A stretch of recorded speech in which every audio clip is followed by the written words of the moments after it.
Good morning and welcome to our webinar. Hello everyone, and obviously thank you for joining.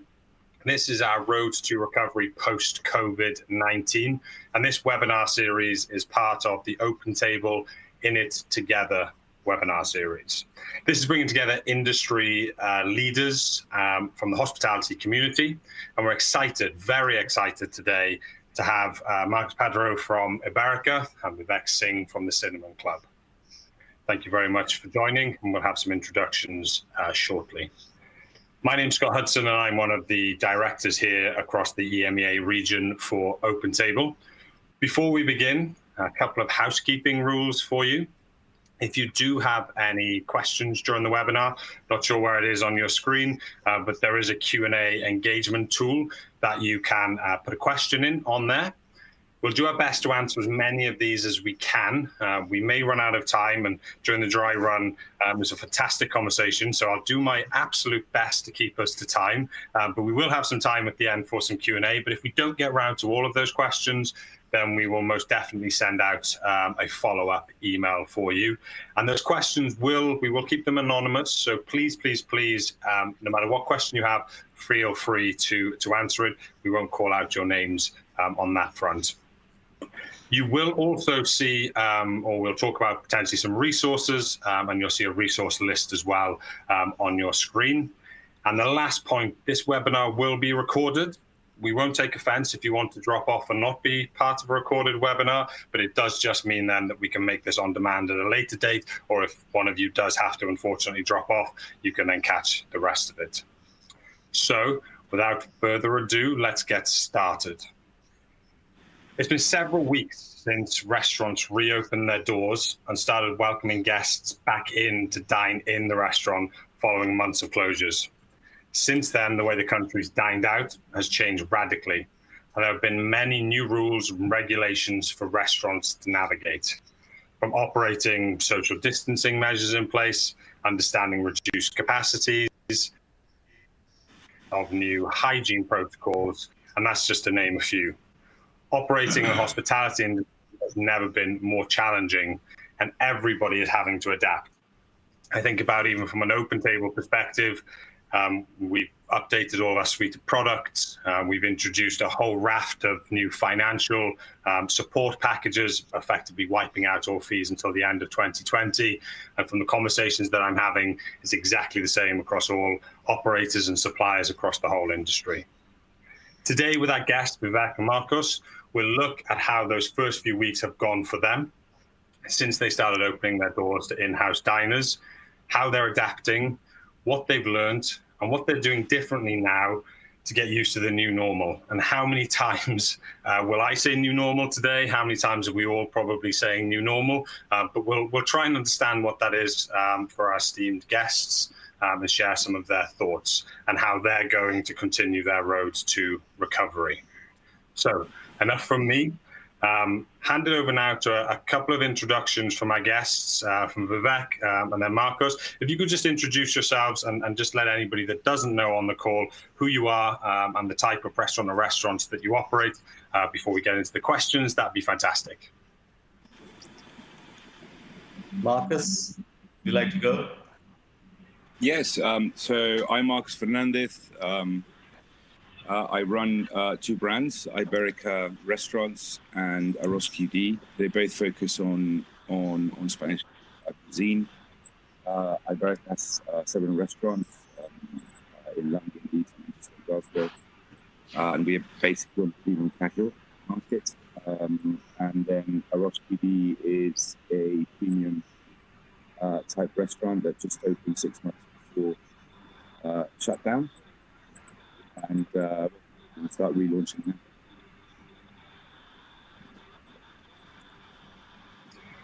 Marcos, sorry, could you just speak up slightly? Because we just lost you a little bit there. I do apologize. Okay, so I'll start again. So I'm Marcos Fernández. I run Ibérica Restaurants. We have 6-7 restaurants, mainly in London, Leeds, Glasgow, Manchester. And we also run ArrosQD, which is a new concept that we launched just before COVID, and we're playing within the premium casual to the premium market. Fantastic. Right. Fantastic. Fantastic. I'm Vivek Singh. I'm the executive chef and CEO for Cinnamon Collection. We're a collection of 5 restaurants and 3 different brands, 3 different price points. Starting off from the Cinnamon Club in the old Westminster Library in London. That was our flagship. That was the first one we opened. We went on to open Cinnamon Kitchens, which are more accessible, modern Indian restaurants, so to say, combining innovative cooking techniques and so on. We have 3 of those sites, one in the city, one in Oxford, and one by Battersea Power Station.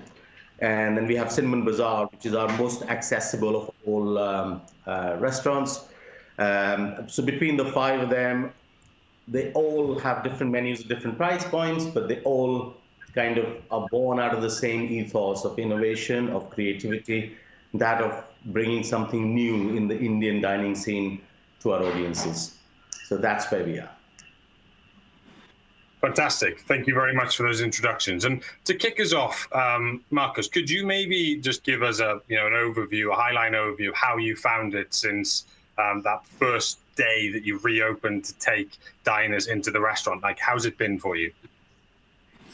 Well, it's been challenging, of course. We've had to, first of all, retrain all our staff. We've got good training mechanisms, and obviously adapt all our operating procedures to what is the new normal. We are going a bit overboard in relation that we want to create environments that our customers recognize as safe in a midterm view. So we believe that what we do in these months is what will sustain or not our trade going forward. And then we've seen a initial surge. Obviously, people wanted to go out as the restaurants open, and then that was stabilized around 40%. The new government promotion is obviously bringing trade into the Mondays, Tuesdays, and Wednesdays, and introducing new customers to our restaurants. But we'll see how that turns into trade when that assistant finishes. And that's roughly in a nutshell. We believe that we will continue growing as people get more accustomed to feeling safe in these environments. We'll talk about how that curve works, I think, further on down the webinar, because I think we'll also talk about e-commerce and those aspects. Absolutely. And Vivek, for you, any kind of general things or points that have stood out to you, but generally, how's it gone since you reopened the doors and welcomed back your diners? Yeah, I mean, quite similar, but in the main, my huge realization was the connect that we had with our audiences and how warmly that they welcomed being able to actually not just go out and eat restaurants, but before, actually almost a month before we welcomed diners in to our premises, we were open for delivery and takeaway, and just the general uptake and the reception to that was a great sense of gratification for everything that we've been doing in the communication and the relationships that we'd established with our audiences in the last 19 or 20 years. It definitely did a lot to enforce or reinforce and remind us of the values that we stood for. So that was a huge, big tick, big sort of sense of joy, euphoria for the guests as well as for the teams. And I think that was something that I found incredibly satisfying. Not really worrying about when things open, do people really want to go out or not? So the warm reception we received was an absolute joy. And then, of course, right after that and right behind that was the thing about, oh yes, all this love is great, but what are we going to do and how are we going to cope with keeping everyone safe? And I mean everyone being everyone, right from the guests to the teams to people who are looking for some sort of an assurance, whether they're looking on the websites, whether they're looking on the booking portals. how much information and how quickly can you have the information accurate in your processes. There's been a steep learning curve from an operator point of view, but one that is better for both operators as well as customers, because customers need to have that confidence when they're making those choices. And I think the teams need to feel safe enough to want to come back to work. And those were the quick sort of steep learning we found in the first month. And thereafter, it's been this sort of constant, feeling your way through the ever-changing regulation, ever-changing safety measures, and just making sure that we operate as responsible operators should. Okay, and staying with that theme then, Vivek, I think that's it's a nice kind of move into the next question that we had, and I think this is something that a lot of people are interested in. What were some of the challenges that you actually faced from the moment? Because obviously, I know there was this whole host during the lockdown period and adapting and doing things differently, and then the excitement, as you say, of opening those doors for the first time. Can you talk us through then what's actually happened from a challenge standpoint between when you open the doors to now, and what are some of the things that you've had to keep evolving and changing as you've been going? And I know it's only been 4 weeks, but I think as we were discussing earlier, so much changes day to day at the moment. Yeah, we must use the term the new normal at least 4 times in the course of every single week, because every day seems to be like throwing something new at you. Be it in terms of diner behavior, be it in terms of people, the kind of choices people are making, what kind of restaurants do they want to go to, what kind of localities do they want to go to. I mean, the one thing for sure that's kind of, that I have learned and realized that at the start of COVID-19 and the start of the lockdown process, everything that every pundit said or sort of predicted for London has it's just completely been turned on its head. People said London would be the last one to go into recession and the first one to come out of it. London is an economy, a country into its own, and it'll not see the recession or the impact of COVID as the rest of the country will. And we're seeing that all of those things are wrong. I think Central London restaurants have completely different set of challenges to what a lot of the other operators might be experiencing. I think people have genuinely, in the lockdown, I mean, of course, they've all been locked down and they've had this sort of pent-up appetite, hunger, appetite for going out and all that. That's great. That's been good. But when they're coming out of it, I think they're generally going to be a lot more considered, and they want to stay local. It's not yet kind of going out to Central London touristy hotspot. That's not sort of come back yet, and I think that's reflected in the kind of occupancy and the appetite and the demand for Central London restaurants. So that's been a big challenge for some of my estate to kind of navigate and maneuver around. The other thing I'm finding is that slightly more residential locations have just been lapped up, and they're seeing a lot of growth and a lot of and the challenge there is to continue to be able to serve all these guests and all these number of people and give them a great experience, but also do so safely. So I think every restaurant, even within the same group and the same chain, has a slightly different behavior pattern. Did I answer your question? Yes, and some. Very much appreciate that. And the same to you, Marcus. Like, is there anything that you've had to change and keep reevaluating that might be different to what Vivek mentioned? No, I mean, I can coincide with Vivek a lot. I think that at the end, the restaurant industry has to not. It's not something that you're going to have to be doing just once. It's something that we're going to have to be doing during the next 12 months. So the actual consumers are being affected by 3 different influences. One is the risk perception. That can be very at the beginning of COVID, we were all in the high risk area. Now we're spreading out as a society to people that do believe in risk, or that believe that they don't have any risk, to people that still feel that they have that risk. And we're going to have to be able to adapt our products to cater to all those different purchasing decisions, we're going to also have to adapt. And I'm going to insist, as Vivek is, in that we have to act responsibly as restaurants and adapt our restaurants and our operating procedures to provide that sustained security to people. And I think that it's not just for the benefit of our own businesses, but for the benefit of the industry as a whole. Then on the other side, obviously, we will see two other effects that have still not settled down in relation to today. Residential actually showing much more growth, or a lot of growth, and some restaurants in residential areas actually being up year on year, because a lot of people are also working at home, and they'll be using the restaurants that they have close to what is now their new workplace. What shape that will take going forward, I think that we have to be slightly realistic and understand that the centres of town will no longer have that many workers constantly. People will mix between working at home and working in the office. So I think that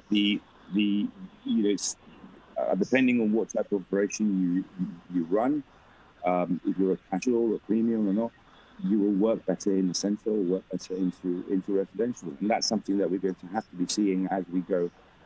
So really, the key thing into our models is building flexibility within the profit and loss, but also building flexibility within the products and services that we provide. How can we now start providing those services elsewhere?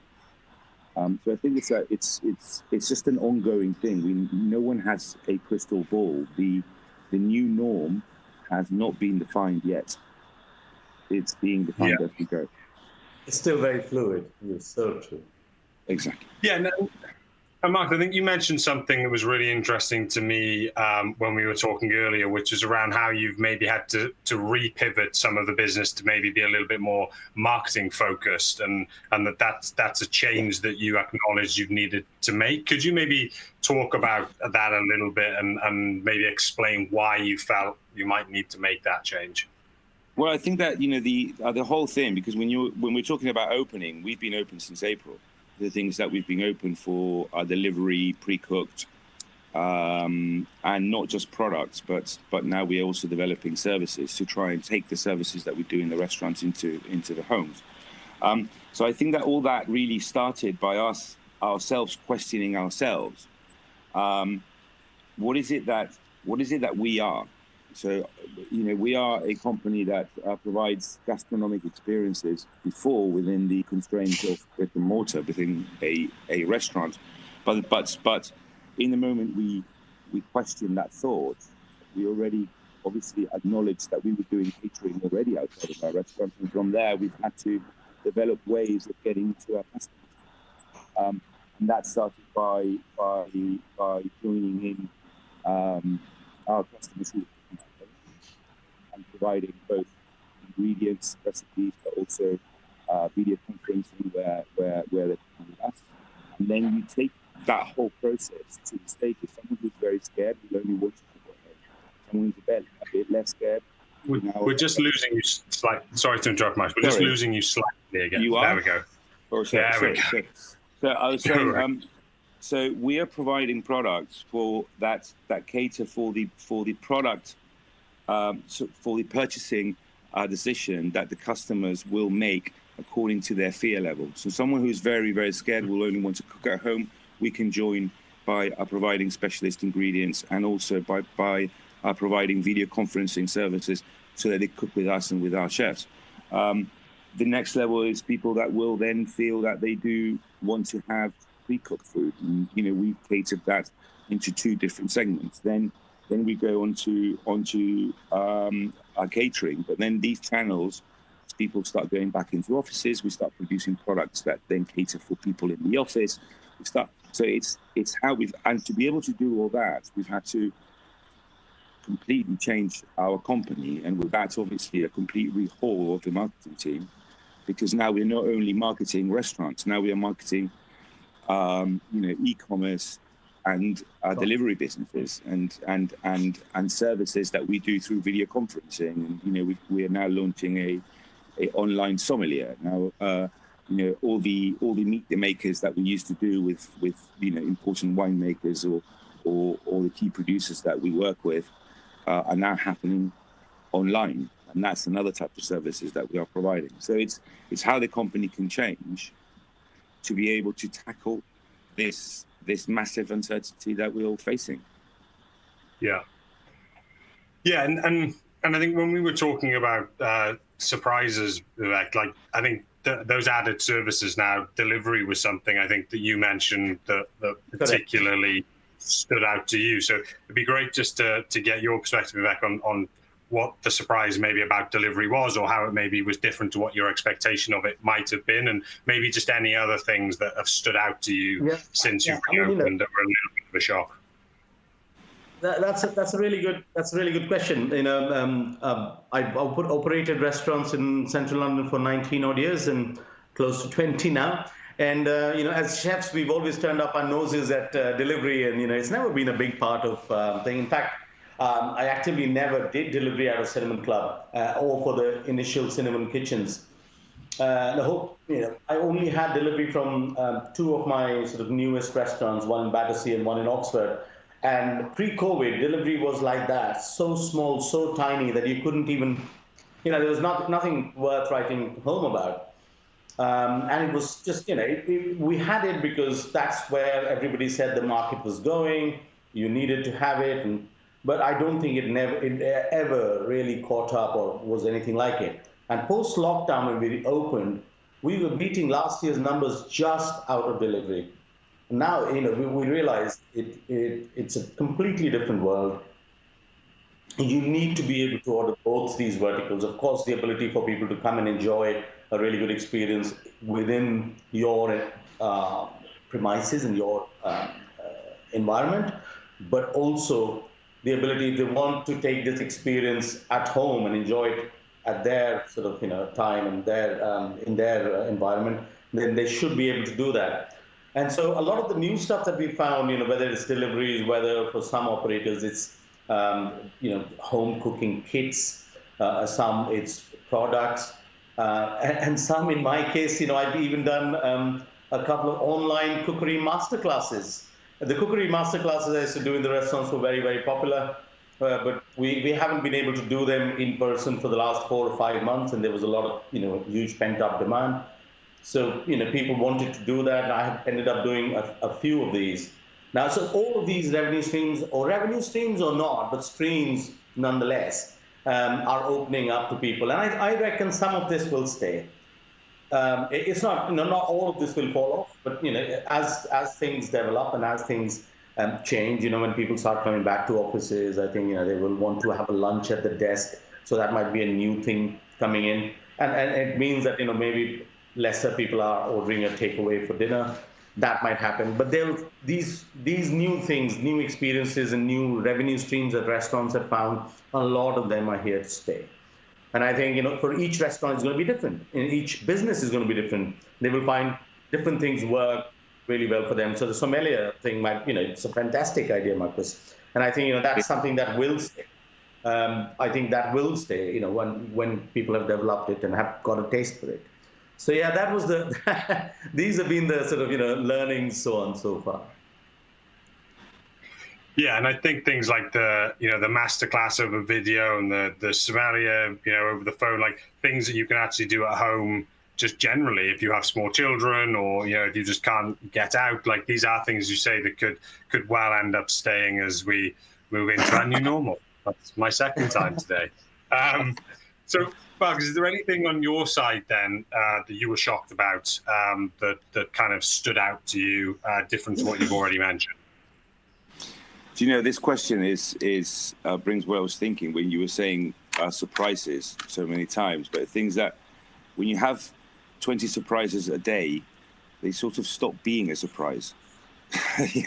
Yeah, it's the reality that we're working with. So you go, I think that in the moment we went in this process, we understood that we were just going to be walking on moving waters, on moving sand, and we're going to have to be able to just adapt and change very, very quickly. But we are a very creative industry, and we are a very young industry. So I think that we've got the talent and we've got the energy to be able to actually adapt quickly. And a bit like what Vivek was saying, this is giving us. It's not even giving us the opportunity. It's giving us the opportunity and has forced us to try things that maybe we wouldn't have tried because of this. So there is a silver lining to all this change. Okay.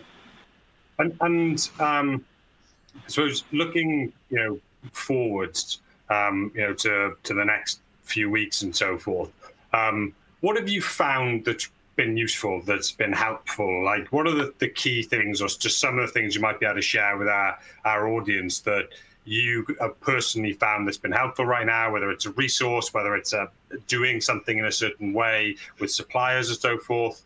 But Mark, if we could stick with you, is there anything you can share on that front that's been particularly helpful to you over these last few weeks, and in fact, maybe the whole period?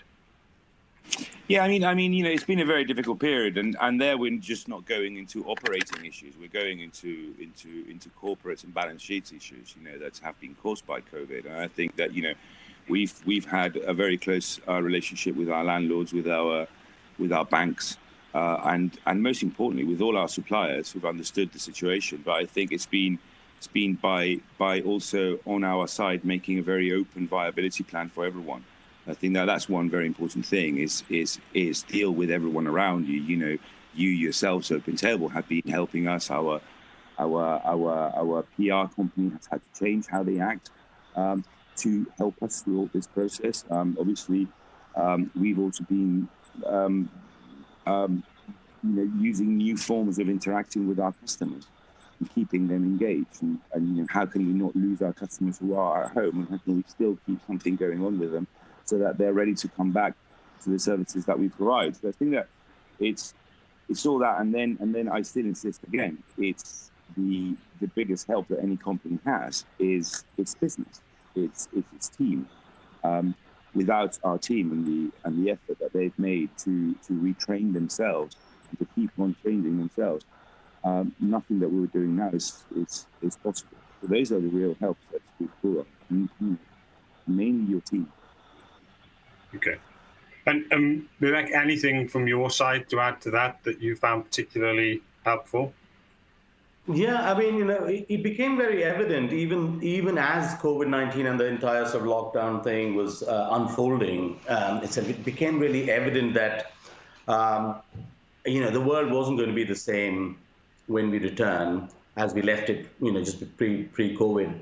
It wasn't. It was absolutely. In fact, it was quite evident to me very early on that this is something that isn't going to affect some and not the others. There isn't anybody who's going to be untouched by this. In fact, on the contrary, this was going to be it was an incredible leveling experience, because somehow the more successful you were as a business or as an operation or a site or a restaurant, whatever, the more successful you were faced with bigger challenges coming out on the other side with COVID, because you had more to adapt, you had more to lose, you had more covers to lose, you had more occupancy issues, you had thinner margins and so on.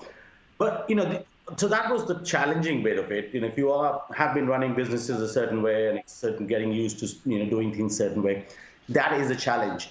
But in the early days itself, I think the hospitality industry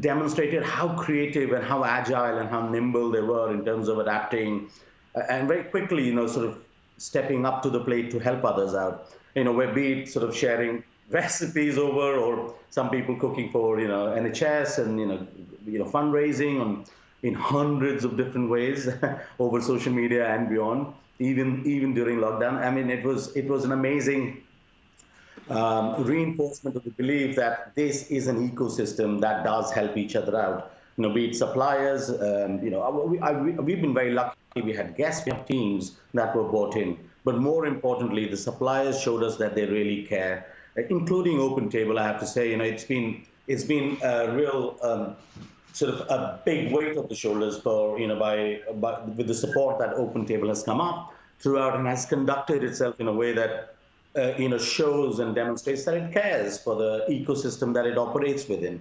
And I think that is where like-minded operators and players come in. That kind of continues. I think it's continuing even now with suppliers taking either a more commercial view or, having a, there's been a lot of good to come out of this from an ecosystem point of view. And I think that is very, very encouraging. Agreed. It's just been fantastic to see everybody pull together, and definitely it's a really heartwarming moment, I think, to be a part of, as you say, a community that is pulling together so strongly to try and help each other. It'd be really interesting if you could maybe explain how you're seeing some of the diner trends change. Like, inevitably we know that we know that people are changing the way that they're eating out, and I think we mentioned earlier even the latest government scheme, the Eat Out to Help Out, has had an instant impact in the way that it's changed some of your books over the last couple of weeks and so forth. Marcus, maybe to you, could you maybe just talk us through some of those initial trends that you've seen and maybe some of the things that you're doing to capitalize on that, or some of the things you've had to do maybe to adapt to take advantage in a different way potentially? Yeah, I mean, there's I think that there will be a permanent shift on how people consume in the center of towns in comparison to the residential areas. And I think that actually, as people go into offices more into a part-time working mode, where some of the days are spent on their homes working, I think that a lot of the sandwich on the desk days will be those days that happen in your home, and the more special occasion days, you will make them coincide to the days that you go into your hot desk in the city centre. So I think there will be a certain shift in the type of restaurants that operates and that operates successfully in the centre of towns, where I believe that they will be the more special occasion type of restaurants, and what will work better in the residential areas.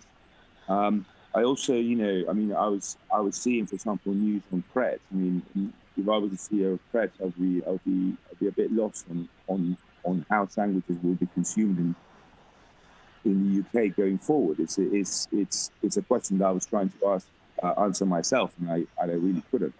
I think that in relation, both with Vivek and I, we are more the special occasion type restaurant. And I think that there we will, that trade will come back probably quicker than we think, because obviously even if the office capacity is low, the occasions for our type of purchase will still be higher than of other type of restaurants.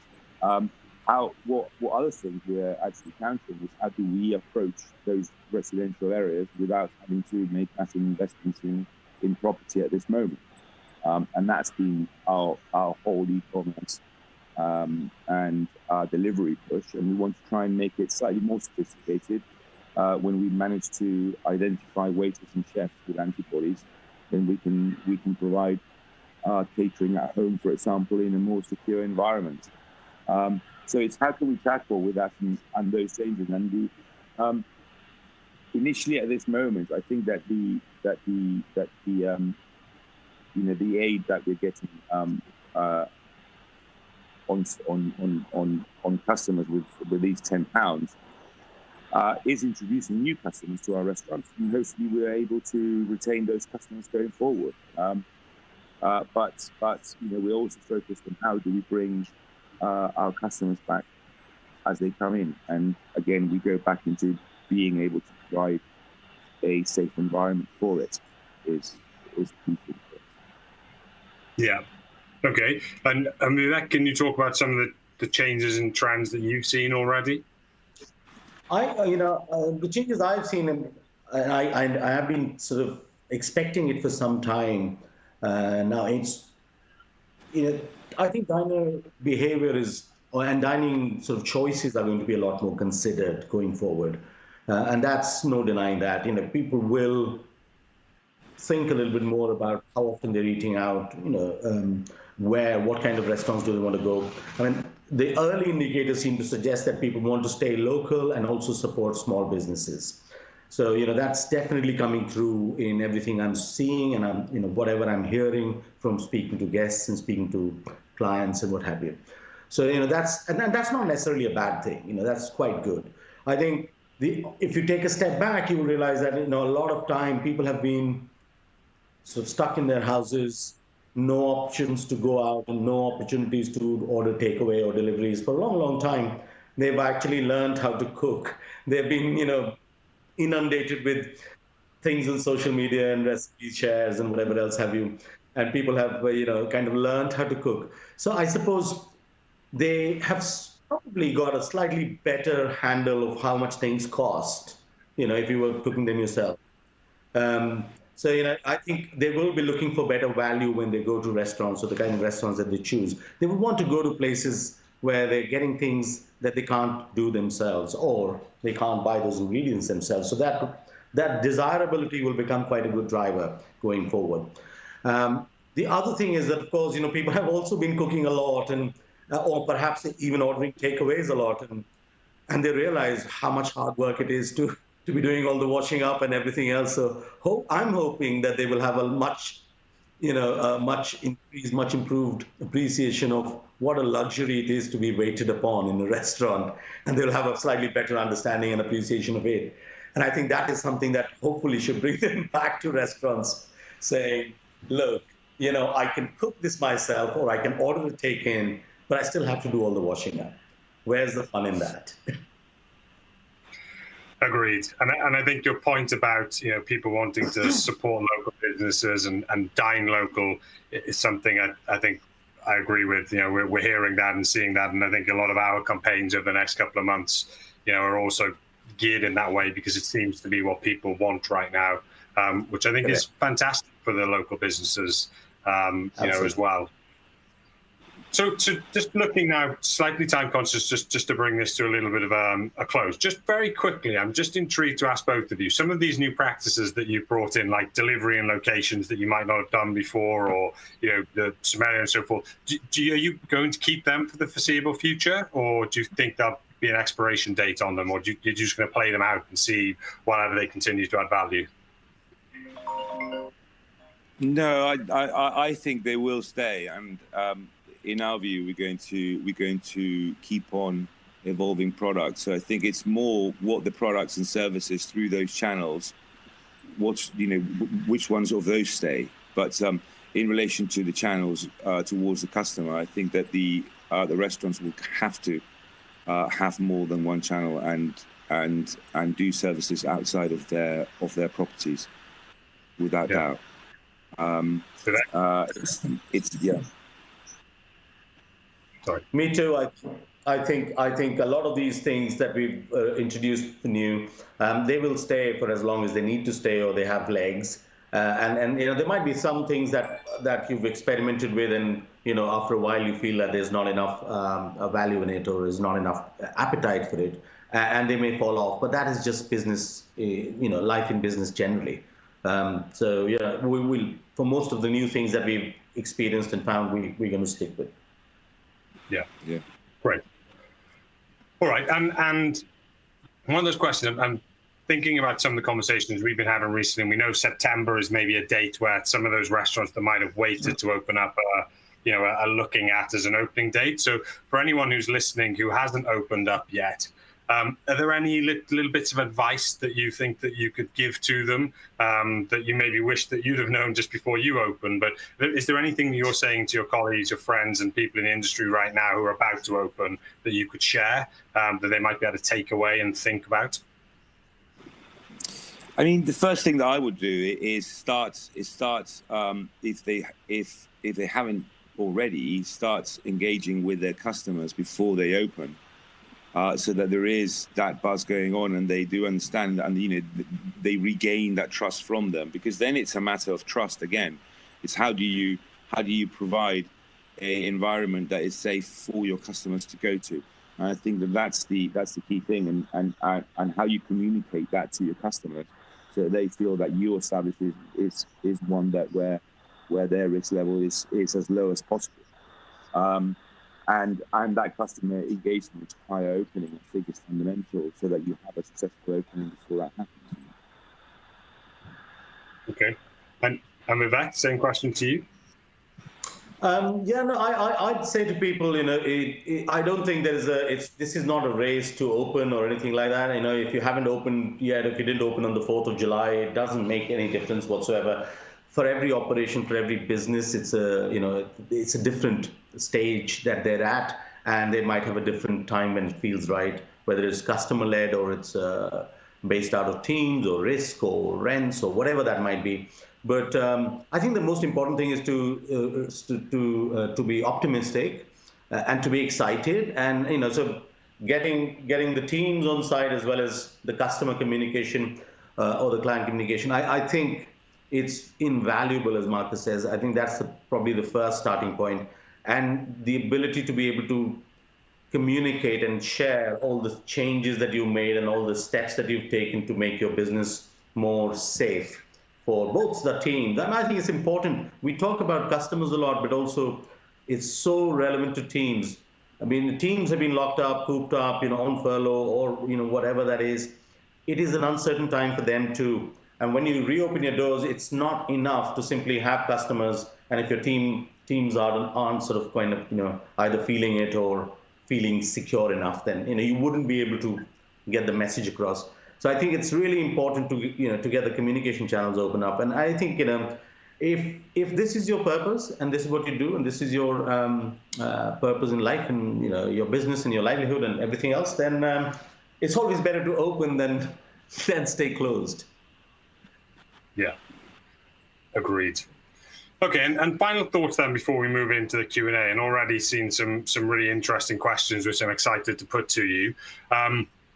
But you both spoke so wonderfully about your teams at certain points during this call, and I know obviously they've been fantastic through all of this. But could you both maybe, and starting with you, Vivek, could you maybe talk about something that you have just been so impressed with? Maybe it's industry coming together, or is there anything that during this time that has just made you sit back and just think, wow? Well, I think I mentioned it before. I have just completely been bowled over by the innovation in this industry and the creativity, the agility in terms of whether it's fundraising, whether it's supporting different causes throughout this process. I have been incredibly touched. I mean, there is a reason why hospitality people are the way they are, and it's inherent in them to want to please others and help others where they can. And even in the most difficult of times, I have been so impressed by, the way there's so many sort of social media kind of chains and that went viral in terms of people cooking something on Instagram and then nominating 5 other chefs to donate £5 for a cause or the other. And there were so many of them that happened. They really caught. We must have raised hundreds of thousands, if not millions of pounds, for some very worthy causes. And I was really, really impressed by that. At a time when a majority of our industry was on its knees and not really sure or certain about what form it would come back in. Even at that time, we were able to think about others and assist. I think that was really, really heartwarming. So for me, I think that's the bit that I've been incredibly impressed by. Yeah, it's been lovely. And Marcus, anything from you to close out? I would agree with Vivek on that, and also just replicating something we've also said is how the actual industry, its suppliers, and everyone that actually feeds from this industry has been joining together in the effort of trying to see us all on the other side. And we can't forget also the customers, who I think that, we are getting reports from all the restaurants that, there's just a very different interaction with most customers. People are much more understanding, and people are much more appreciative of what we do for them, and what really making a dinner involved. And I think that, as Vivek said, they've had to be doing it for themselves for the past 3 months. So they've realized how challenging really it is to be able to make a memorable dinner memorable. And I think that all that is there. So there's very good sides onto all this. Great. All right. Well, thank you very much for that. So that brings to the end of our structured questions. And thank you for your insights and just being so candid and open and honest. Hopefully the audience have found it really interesting and helpful. The last kind of 10 to 12 minutes, I'd love it if you're okay, we just put some questions to you from Q&A. And as I say, there's quite a few here that have come in that I'm quite interested to put your way. I think a really interesting one that's come up that I'd love to start with is just about how you think maybe the focus on sustainability and recycling, like, has that taken a back seat? And if you think it has taken a back seat, when do you think it might then come back to the forefront? Or do you think that it hasn't taken a back seat? But it'd be great to get, and starting with yourself, Marcos, it'd be great to get your take on that, the sustainability question during this period and where you stand with it now. I was answering with my head already as you were placing the question. No, I think that's actually, and we spoke about that in our prior conversation before. I think that actually sustainability is more in the plate than ever. One of the main reasons for pandemic is how we consume animal protein and how we produce it. I think that the customer will become more and more aware that for our own survival, we need to change how we consume in this world and how we produce all that. I think that actually also I'm not a vegetarian in the slightest, and I don't intend that our restaurants will be that. But I think that there will be, by the customer, a demand, and environmentalism will be forced by the customer. I think that the own customer will be demanding higher quality protein to be eaten in less occasions, and the use of protein in a responsible way, recycling just the same as also waste. And I think that those will be things that will be demanded by the customer going forward. Okay. And Vivek, to you on that front, the question of sustainability. Yeah, I think the industry in general has come a long way, at least in the last 10 years or so, of taking some really positive steps towards sustainability, towards identifying ingredients, resource, whether it's packaging, whether it's transportation, so on. But that's not. It has done a lot of good, and we've come a long way. However, it would be amiss of me not to express my disappointment at as soon as COVID started and takeouts began, I just couldn't help but notice the amount of plastic that went straight back into the system.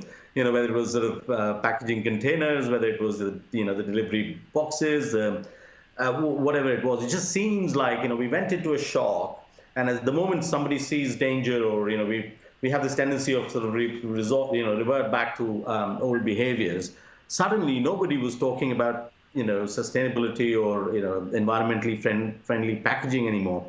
But I mean, being nimble and agile as the restaurant industry is, I started to start noticing in 6 weeks' time that more and more people were kind of questioning themselves about it took us 10 years to go to ditch the straw, to go on to paper straws. So for us to then simply go back immediately in 6 weeks' time to our old ways of plastic boxes was, not very nice. It wasn't a good sight. However, I think 6 weeks on, I started to notice a lot more attention and care into the packaging boxes and so on. So I think we will all, kind of go back to being more aware and more careful about sustainability, and that's not going away. I think on a macro level, we all have to be, and we made some progress, but there's still so much to do.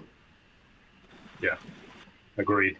And staying with you, Vivek, could you maybe a couple of questions on this about landlords and maybe how to manage that relationship with a landlord when capacity is at 30%, but landlords are requiring 100%.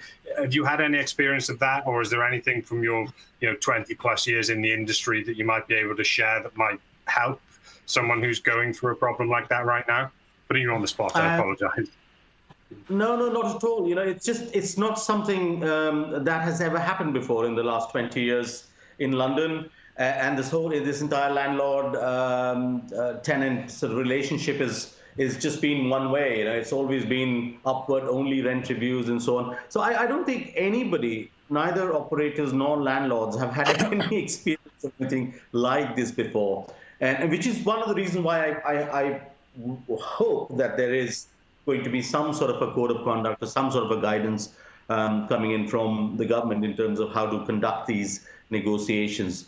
Because in the absence of that, it could just be, a case of might is right. I mean, we're seeing, so we're hearing some news and some examples of people closing down, but not a lot of them because of rent-related issues. I think we're also hearing a lot of landlords trying to be proactive or making offers to the tenants to kind of come up with some sort of an arrangement. But I think it's all quite sporadic. What would help the industry is if there was a sort of a code of conduct around how these negotiations largely are going to go.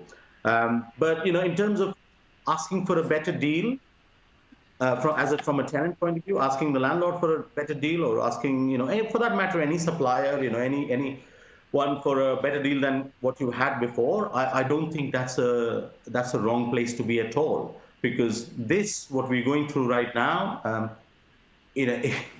6 or so months of little or no trade out of, it's just unsustainable at the rents and rates, for that matter, that London throws at you. So it is. I think what I say is that I wish there was a code of conduct that kind of gives people a framework within which to operate. But in the absence of it, the next best thing is to have individual conversations, because even though landlords might not be physical sort of people that you talk to, but most organizations, most landlords are also faced up with the same thing, I imagine. It's not like if they threw an operator out today, there is a queue of other people wanting to take that premises. So, this whole upward only rent reviews and a complete sort of not moving on the positions is a thing of the past. I don't think is the way of the future. Margaret, is there anything to add to that from your experience? Yeah, I mean, I think that to a certain extent it would have been easier if the aid of the government had gone to the banks, from banks to the landlords, and a national timeout had been organised. But in the absence of that, it does create a very serious corporate problem in the balance sheets of companies that can put them straight into administration. That's the reality. Now, a situation, there is actually a code of conduct that has been published by the government, and I would encourage everyone to go to see that, because I think that's where their starting point with any landlord should be. But also let's understand the reality. I think that the best way to tackle a situation like this is to communicate with the landlord, and we communicated with our landlords from day one. It is also true that the type of businesses that they are and we are extremely different. They are a business that has been very stable in its income, but it's also a business that is very, very geared because of that stability. So they also have a cash flow problem that people need to understand and solve. And I think that our approach was to start conversations, and the first conversations weren't good because an industry like us is an industry that is accustomed to reacting quickly. An industry like theirs is an industry that takes less to react. But the reality is that landlords, in the moment they were given time to think the situation. So obviously the first 2 weeks in March were horrible. The last 2 weeks in March were easier, and coming April things got easier, because we all understand that we're all in the same boat. And it is true that landlords and landlords are starting to understand that, their property values have fallen because there's less people on the street, full stop. Now, adjusting a business like that is difficult. So I think that the most important thing is to be open with your landlord, to go with an open viability plan where they're seeing your numbers, because they are at the end your main creditor, and they do deserve that if you want them to do an effort with you. So it's I would work hard in making your landlords your partners going forward, so that there is flexibility built into your P&L, but when good times come, they also enjoy those good times, and then when bad times come, they suffer with you. And I think that's how you need to shift our relationship with your landlord. Try to create a partnership, and you can only do that by conversation and by being open and by having an open book policy. We restaurateurs don't really have secrets in our numbers. We're not putting rockets in Mars or inventing a secret weapon. Our success is down to how good we are operating. And I also think that the relationship that you've had with your landlord in the past is going to matter a lot, because your landlord has to believe that you're someone that can come and can get through the next 12 months and then make a success of it, a success of 2021. So I think that that relationship, but let's not forget that there's another point, and I think that's the strength that the operators have today, is that if they go, the landlord will find it very, very difficult to find someone to take that space in the next 12 to 24 months. And if they do, it will be at new market prices. So today, the operators that are in the properties are in a distinctive advantage to reach a deal. But they need to reach a deal. Crossing and putting your head in the sand like an ostrich isn't going to get you anywhere. Yeah. Agreed. I think some great advice there, especially around, communication. Exactly. All right. I think that probably brings this a few more questions. I think it would probably be best for us to give them an answer. We'll follow up with an email because there's a couple of meaty ones there, and I don't want to just rush them through. So I'd like to say thank you very much to the both of you today. Fascinating. I've had a few hours with you guys, and I could have a few hours more. It's really, really interesting. Thanks so much for your experience. As I mentioned earlier, your honesty and being candid. Hopefully our audience can take away some information from this that they can actually action and put into practice. So thank you very much indeed. We will send a follow-up email, as I say, with a recording and potentially any answers to any of the questions that we didn't get round to. So thank you very much. It's been our absolute pleasure. Best of luck to everybody out there, and we look forward to speaking to you all again soon. Thank you very much. Have a lovely day. Thank Bye-bye. you. Bye. Thanks. Bye. Bye.